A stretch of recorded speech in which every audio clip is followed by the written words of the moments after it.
दर्शक हो, आता पाहणार आहोत एक सविस्तर बातमी।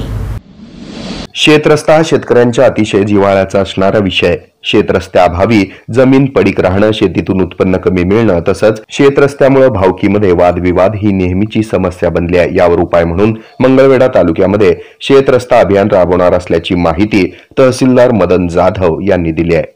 या अभियानाच्या माध्यमातून ज्या शेतकऱ्यांना आपल्या शेतामध्ये जाण्यासाठी रस्ता हवा आहे किंवा इतर शेतकऱ्यांनी त्यांचा रस्ता अडवलाय, अशा प्रकरणात संबंधित शेतकऱ्यांनी आपला अर्ज आपल्या मंडळ अधिकारी यांच्याकडे सादर करावा। अर्जावर स्पष्ट शब्दामध्ये शेतरस्ता अभियानांतर्गत अर्ज असं नमूद करावं असं सांगण्यात आलंय। मंडल अधिकारी यांच्याकडे प्राप्त होणाऱ्या सर्व अर्जांची सर्वप्रथम छाननी करण्यात येईल। यामध्ये ज्या रस्त्यावर यापूर्वी मेहरबान न्यायालयात प्रकरण चालू असतील किंवा स्थगिती असेल अशी प्रकरणं वगळण्यात येतील। प्रथम आलेल्या अर्जानुसार संबंधित शेतकऱ्यांनी त्यांच्या शेतामध्ये बैठक घेऊन सामोपचाराने मार्ग काढण्याचा प्रयत्न केला जाईल। यावेळी शेतकऱ्यांना कायदेशीर बाबी समजावून सांगण्यात येतील, तसंच शेतरस्त्याच्या प्रकरणामध्ये सामंजस्याने मार्ग काढण्यात येईल। यातूनही जे शेतकरी रस्ता देण्यास नकार देतील किंवा इतर शेतकऱ्यांचा रस्ता अडवण्याचा प्रयत्न करतील त्यांच्या विरुद्ध अर्धन्यायिक प्रकरण चालवून रीतसर आदेश पारित करण्यात येतील। मंगळवेढा तालुक्यातील जास्तीत जास्त शेतकऱ्यांनी या अभियानात सहभागी होऊन आपला शेतरस्त्याचा प्रश्न सामंजस्याने निकाली काढण्यास हातभार लावावा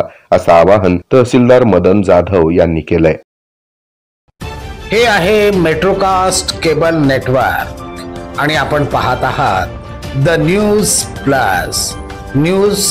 प्लस बरच काही।